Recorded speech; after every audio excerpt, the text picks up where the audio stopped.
All right, you guys, I've been wanting to do a review of this Dremel MOTO-Saw tool.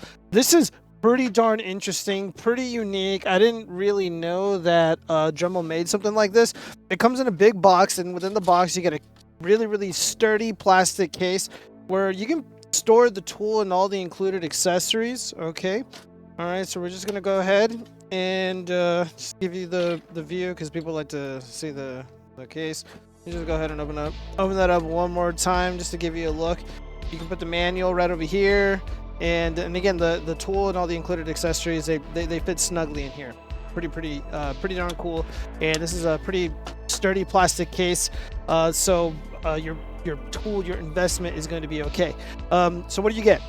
You get this little vacuum attachment. I ended up putting gaffer's tape around the circle here, around the entry point for the shop vac, because for whatever reason my shop vac, even though it's like the standard, it doesn't fit here. So I just made this you know, a little bit thicker so it'll squeeze in there and it'll be nice and snug, and it works. Okay, and this guy attaches to the main plate here, the base of the Dremel MOTO-Saw. And you have little rails here to attach, I guess, you know, little rail accessories for woodworking and whatnot. So yeah, the shop vac, there's these little cutouts here, so you can have it either left or right.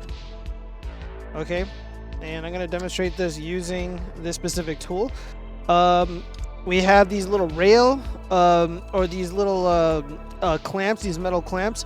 These are pretty sturdy. What I would have liked to have seen is probably a rubber seal, or like a rubber gasket or something rubber right here, so you don't damage the finish or damage the underside of your workbench.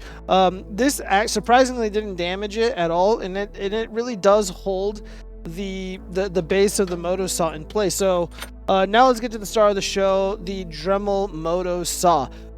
Putting the blades in can be kind of tricky, but it's not that hard once you understand. It's really difficult to see, but I'll do my best. There are these little hooks right here that the little teeth, the little blades, they kind of loop through. And then at the very top, they're also there as well, right where I'm pointing. And let me just go ahead and show you the blades here. Okay, so right here, this is you just loop it through, and then it catches it. Okay, and you also have the little catch as well at the top of the Dremel MOTO-Saw. And then once you have it in place, you just go like that. You know what? Let me go ahead and demonstrate how this is supposed to work. So if we're gonna put in the blade, go ahead and put that down. Get our little teeth here. I'm just guiding it through the center. Okay, and then I'm just gonna go ahead. Let me restart that. Okay.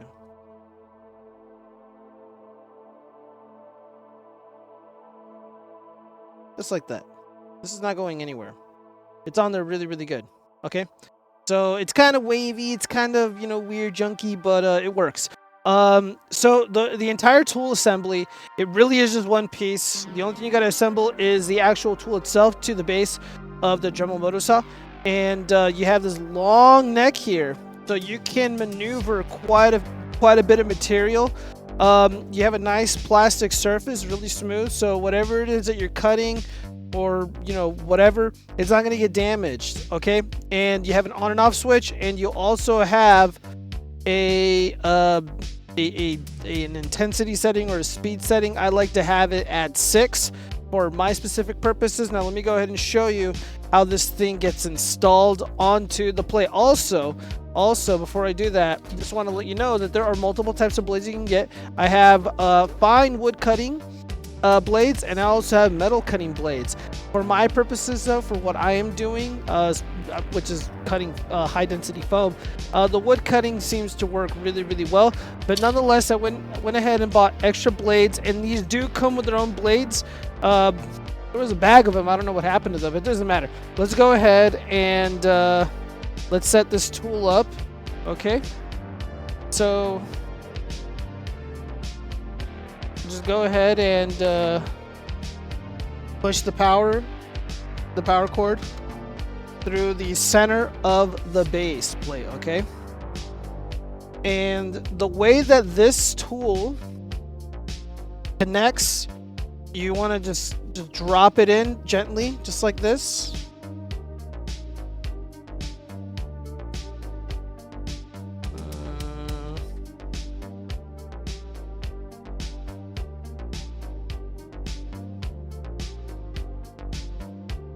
And then it just clicks into place. And this right here locks it, so if you want to remove it, you just push this all the way down, and then you push this back,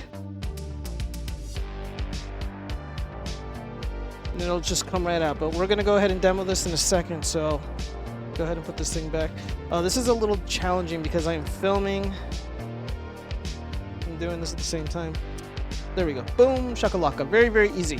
All right, so the way that these hooks go, you just slide them in underneath here, and then you just tighten them as you would. So I'm going to go ahead and attach this to here, and I'm going to get something that we're going to cut up. I'm going to manipulate the camera a little bit differently, so let's go.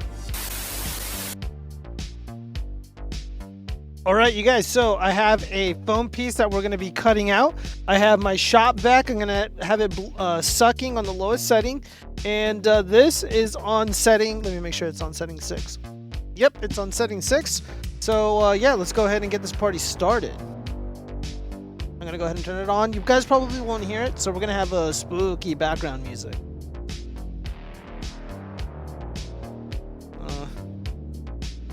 Oh, I forgot to plug it in. Whoops.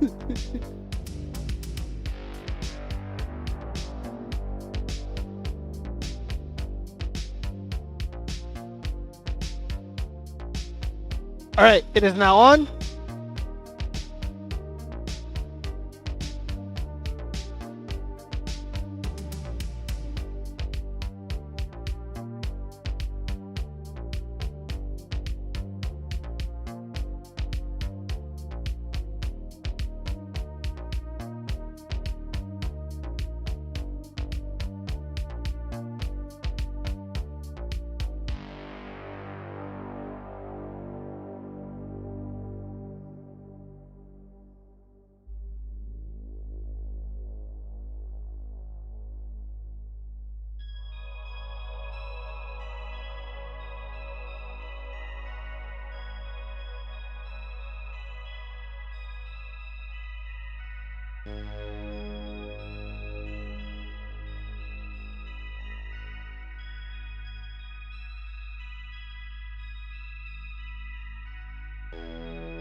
All right, you guys, I'm very impressed with the cut.